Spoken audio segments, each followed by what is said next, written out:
Everyone. तो आज से हम BMLT सेकेंड ईयर की माइक्रोबायोलॉजी सेकेंड ईयर का हम स्टार्ट करने जा रहे हैं।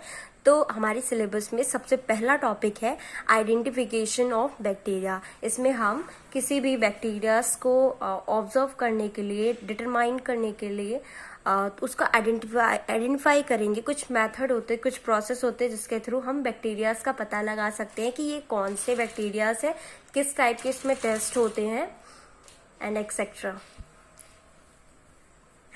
तो सबसे पहले identification of bacteria can be done by various method such as. Bacterias को आइडेंटिफाई करने के लिए बहुत सारे मेथड्स होते हैं जिसके कारण आप बैक्टीरिया को आइडेंटिफाई कर सकते हैं। जैसे 3 टाइप्स के बेसिकली सबसे पहले होता है conventional method, automated culture technique and molecular method. Conventional method अपना जो होता है यूजली ये अपने लैब्स में किए जाते हैं। जो इसके प्रोसीजर्स होते हैं बहुत सारे। पहले उसकी मॉर्फोलॉजी आप देखते हो, उसके ग्रोथ लिक्विड मीडिया में या फिर कल्चर करने के लिए जो भी ग्रोथ सिस्टम होते हैं, स्टेनिंग आप देखते हो, और बहुत हैंगिंग ड्रॉप प्रिपरेशन, बायोकेमिकल उसमें टेस्ट किए जाते हैं कि वो पॉजिटिव है कि नेगेटिव है। उसकी एंटीजेनिक स्ट्रक्चर देखे जाते हैं कि उसके सरफेस पे क्या प्रेजेंट है, मतलब प्रोटीन प्रेजेंट है, लिपोपॉलीसेकेराइड प्रेजेंट है या फिर अदर टाइप ऑफ कोई स्ट्रक्चर्स उसमें प्रेजेंट है। और उसके पैथोजेनिटिसिटी टेस्ट, मतलब वो कैसे कॉज हो रहा है, कौन से पैथोजेंस उसे कॉज कर रहे हैं। एंटीबायोटिक सेंसिटिव टेस्ट भी किया जाता है जिससे ट्रीटमेंट, उस बैक्टीरियल ट्रीटमेंट, अगर वो कोई इन्फेक्शन कॉज कर रहा है तो उसको कैसे बैक्टीरियल ट्रीटमेंट आप करोगे, वो भी चीज ये देखा जाता है। ये सारी टेस्ट किस में आते हैं? अपने कन्वेंशनल मेथड के अंदर आते हैं। एंड देन सेकेंड होता है automated culture technique. Automated culture technique में क्या होता है कि मशीन्स यूज होती हैं, उसमें आपका काम, मतलब वर्क प्रेशर कम हो जाता है। सारे प्रोसेसेस ऑटोमेटिक हो जाते हैं कि वो एक के बाद एक अपने प्रोसेस वो खुद ही कर लेता है, मशीन के थ्रू होता है। आपको जस्ट स्लाइड प्रिपेयर करके वहां पे रखनी होती है।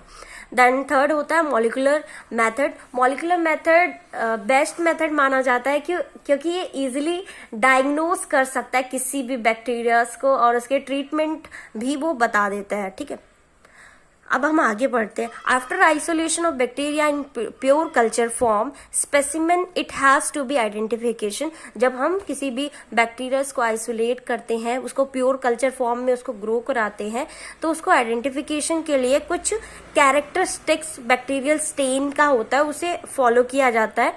जैसे सबसे पहले आता है morphology of bacterial colony, then second आता है growth in liquid media, then third इसमें देखा जाता है कि लिक्विड मीडिया में वो कैसे ग्रो कर रहे हैं, किसके साथ, कौन से फ्लूइड मीडिया में वो ग्रो कर रहे हैं।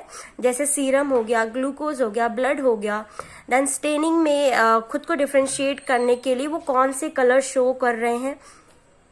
देन हैंगिंग ड्रॉप प्रिपरेशन, जो ये यूज किया जाता है कि लिविंग ऑर्गेनिज्म को अनस्टेन लिविंग ऑर्गेनिज्म जो होते हैं उसको, और जो बहुत छोटे ऑर्गेनिज्म होते हैं उसको पता लगाने के लिए। ठीक है, देन बायोकेमिकल टेस्ट होते हैं, इसमें बहुत सारे टेस्ट किए जाते हैं। टोटल 13 बायोकेमिकल टेस्ट होते हैं हमारे माइक्रोबायोलॉजी में। देन 6 होता है एंटीजेनिक स्ट्रक्चर, जिसमें आप उसकी सरफेस प्रोटीन, सरफेस लेयर्स देखते हैं। देन टाइपिंग मेथड, ये स्ट्रेन डिफ्रेंशिएट करने के लिए बैक्टीरियल स्पीसीज के लिए किया जाता है। पैथोजेनिटी, उसके पैथोजेंस देखते हैं इसमें। एंटीबायोटिक में अपने ट्रीटमेंट्स देखते हैं। ठीक है, ये सारे आप आइडेंटिफिकेशन में सबसे पहले बैक्टीरिया जब आप आइसोलेट करोगे उसके बाद ये सारी प्रोसेस होती है। अब हम आगे कन्वेंशनल मेथड में ये सारे एक एक करके सारे प्रोसेस, जो अपनी 9 प्रोसेस है, ये हम पढ़ेंगे। तो कन्वेंशनल मेथड में सबसे पहला आता है मॉर्फोलॉजी ऑफ बैक्टीरियल कॉलोनी।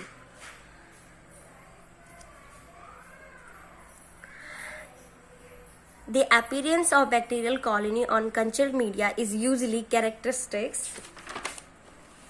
कुछ फीचर्स होते हैं बैक्टीरियल कॉलोनी की जिसकी स्टडीज की जाती है। सबसे पहला उसमें हम उसकी साइज देखते हैं बैक्टीरियाज की, वो mm में देखी जाती है। जैसे पिन हेड साइज अपनी कैरेक्टराइज, स्ट्रेप्टोकोकस कॉलोनीज जो होती हैं वो बहुत स्मॉल साइज की होती हैं।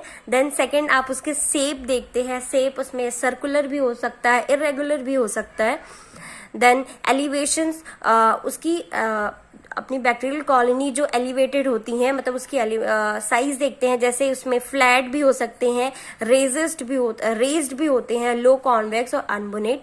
देन उसके एजेस देखे जाते हैं, उसमें होते हैं एंटायर, क्रीमेटेड जिसे सेरेटेड भी बोला जाता है, लॉबुलेट, अंडुलेट। अभी इसका मैं स्ट्रक्चर दिखाऊंगी तो आपको समझ आएगा कि ये किस टाइप के होते हैं। सीलेट भी होता है। देन उसकी ओपेसिटी देखी जाती है, ट्रांसल्यूसेंट, ट्रांसपेरेंट एंड ओपेक, मतलब कि ये कितने अमाउंट ऑफ लाइट ये एब्जॉर्ब करेगा या फिर वो अमाउंट ऑफ लाइट वो रिलीज कर देगा, वो देखे जाते हैं।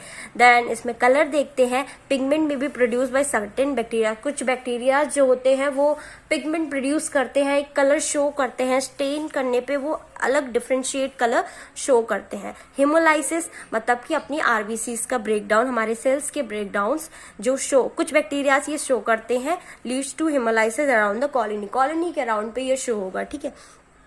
देन उसकी कंसिस्टेंसी किस देखते हैं, जैसे म्यूकॉइड होते हैं या फिर फ्राइबल होते हैं, फर्म्स होते हैं एंड बटर से बटरी शेप के भी होते हैं। अब हम आगे पढ़ेंगे कि किसी भी स्पेसिमेंस को हम कलेक्ट कैसे करते हैं।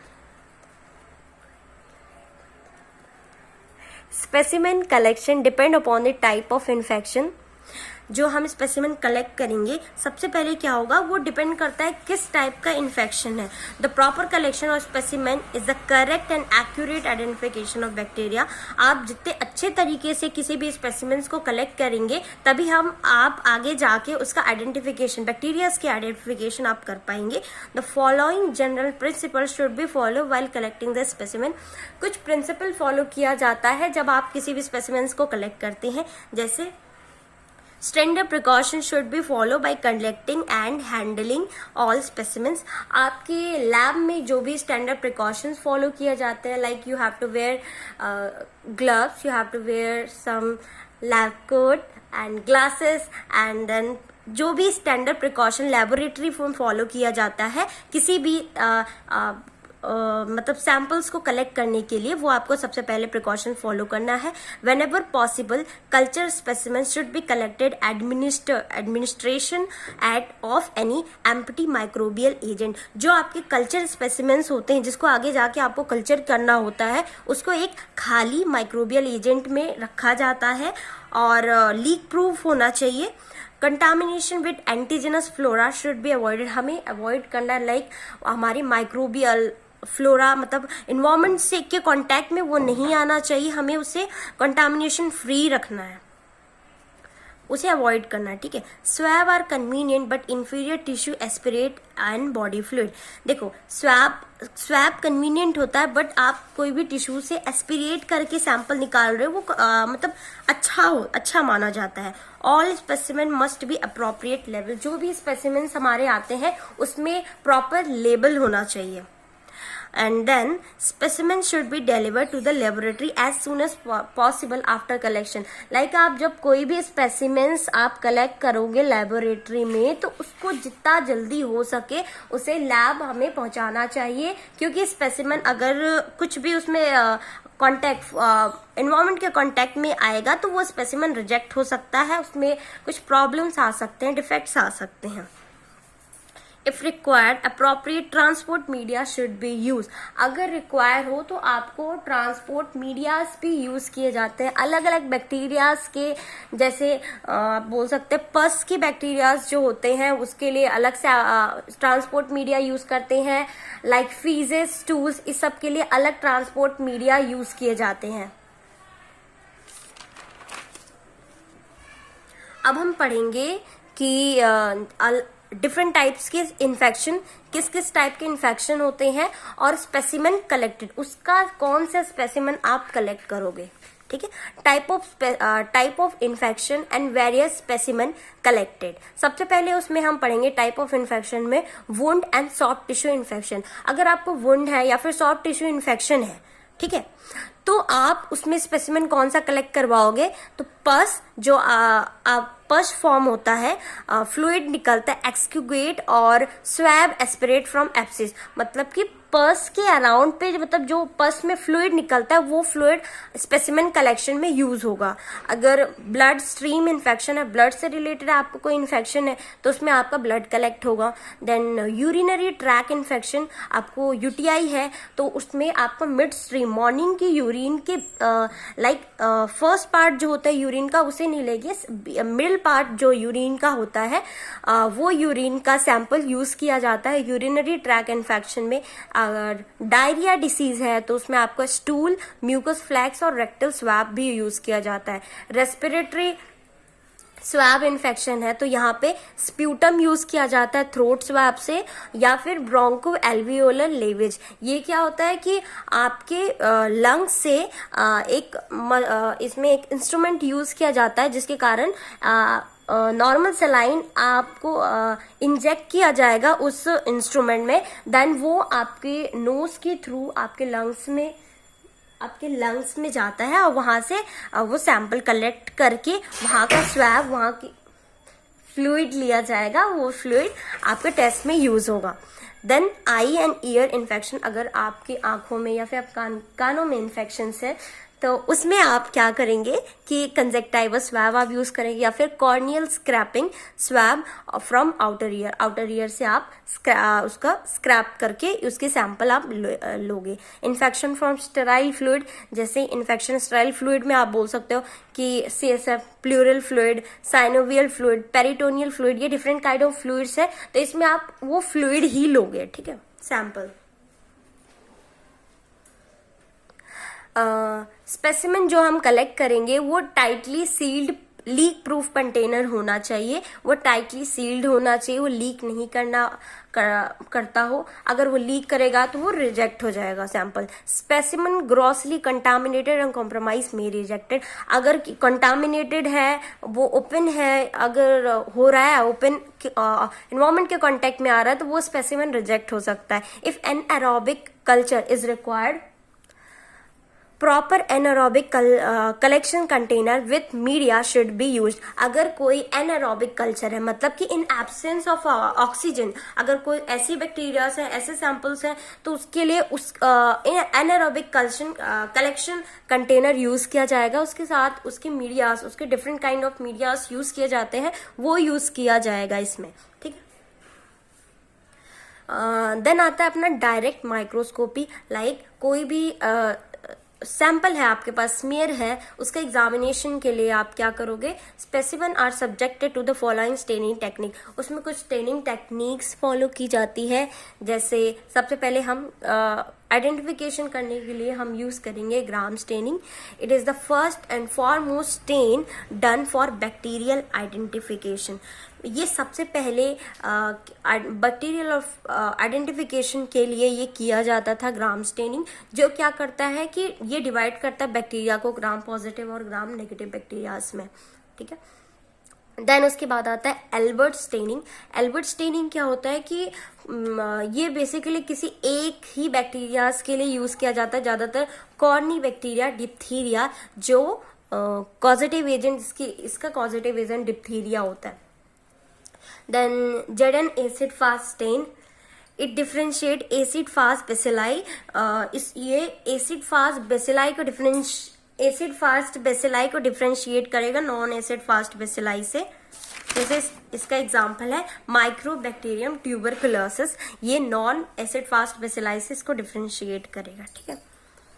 अब हम पढ़ेंगे कि कल्चर करने के लिए किस टाइप के स्पेसिमेंस है और किस टाइप के उसमें कल्चर मीडिया उसमें यूज किए जाएंगे। Depending on the type of specimen various culture media use, जिस टाइप के स्पेसिमेंस होंगे उसके अकॉर्डिंग उस टाइप के ही कल्चर मीडिया यूज किए जाएंगे।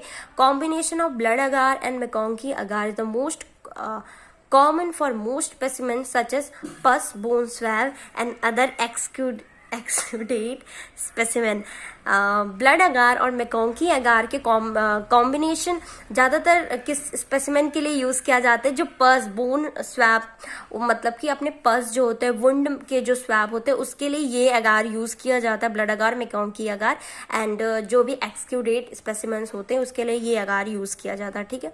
देन स्टेराइल बॉडी फ्लूइड, जैसे अपने यूरिन है, स्प्यूटम है, अदर रेस्पिरेटरी स्पेसिमेंस है, उसके लिए चॉकलेट अगार यूज़ किया जाता जाता है, should be use for respiratory and sterile body fluid specimens जो होते हैं उसमें अपने चॉकलेट अगार यूज किया जाता है। देन स्टूल स्पेसिमेन जो हमारे होते हैं should be inoculated on to the selective media, इसमें कुछ सेलेक्टिव मीडिया यूज किया जाता है स्टूल्स में, फीजेस में, जैसे मैकॉन्की अगार एंड हाईली सेलेक्टिव मीडिया।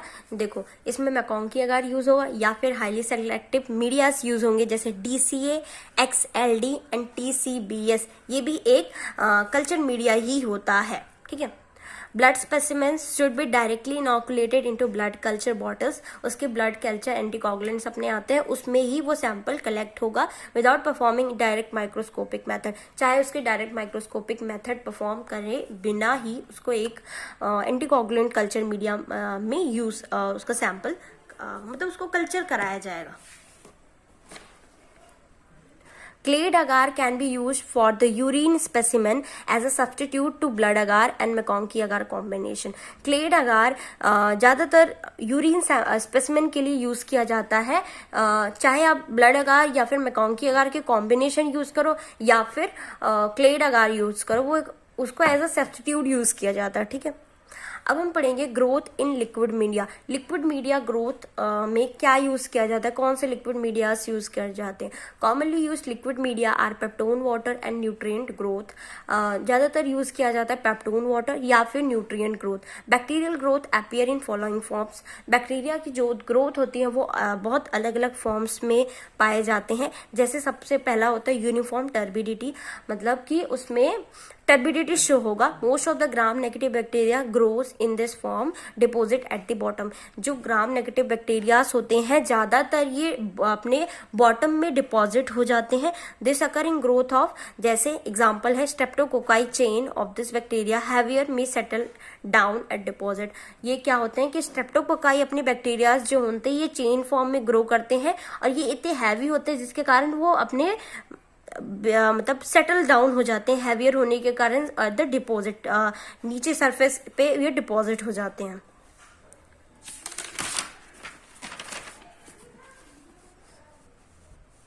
उसके बाद सरफेस पेलिकल फॉर्मेशन, सरफेस पे पेलिकल फॉर्मेशन होना। All the aerobes have tendency to grow on surface of media, जितने भी एरोबिक बैक्टीरियाज होते हैं वो सरफेस पे ही ग्रो करते हैं, उनके अंदर टेंडेंसी होती है। एरोब्स मतलब ऑक्सीजन के प्रेजेंस में जो ग्रो करते हैं media, due to more content of oxygen present on the surface, क्योंकि हमारे सरफेस पे सबसे ज्यादा ऑक्सीजन प्रेजेंट होते हैं, that's why it will grow on the surface. Example Pseudomonas species इसके एग्जाम्पल है जो सरफेस पे ग्रो करते हैं। इसके बाद हैंगिंग ड्रॉप प्रिपरेशन किया जाता है, जो मोटाइल बैक्टीरिया होते हैं उसको डिफरेंशिएट करने के लिए नॉन मोटाइल बैक्टीरिया से, ठीक है। देन आइडेंटिफिकेशन ऑफ बैक्टीरियाज में एक मेथड होता है बायोकेमिकल टेस्ट। बायोकेमिकल टेस्ट जो bacterial species differ in their capacity of break down different sugar, मतलब बैक्टीरिया जो अलग अलग टाइप के बैक्टीरियाज होते हैं उनके अंदर ऐसी कैपेसिटीज होती हैं कि वो डिफरेंट शुगर को ब्रेक डाउन करे। Some biochemical test are based on the presence of specific enzyme, कुछ बायोकेमिकल टेस्ट होते हैं जो बैक्टीरियाज के अंदर स्पेसिफिक एंजाइम प्रेजेंट होते हैं उसके बेस पे, जैसे कैटालेज, कोगुलेज, ऑक्सीडेज, यूरिएज, जेलेटिनेज एक्सेट्रा, ये सब एंजाइम के बेस पे इसको डिफरेंशिएट किया जाता है बैक्टीरियाज को। Some of the widely used biochemical test ascribed below. अब आगे नेक्स्ट लेक्चर में मैं different kind of biochemical test में पढ़ाऊंगी जो माइक्रोबायोलॉजी और आइडेंटिफिकेशन ऑफ बैक्टीरियाज में यूज होते हैं। जैसे हमने बायोकेमिकल टेस्ट पढ़े थे, इसके बाद हमारे एंटीजेनिक स्ट्रक्चर्स होते हैं, देन टाइपिंग मेथड्स होते हैं। ये हम जब अपने स्पेसिफिक बैक्टीरियाज पढ़ेंगे उसमें हम उसके टेस्ट देखेंगे, उसके पैथोजेनेटिसिटी देखेंगे और उनकी एंटीबायोटिक सेंसिटिव टेस्ट भी देखेंगे, ठीक है। Thank you very much.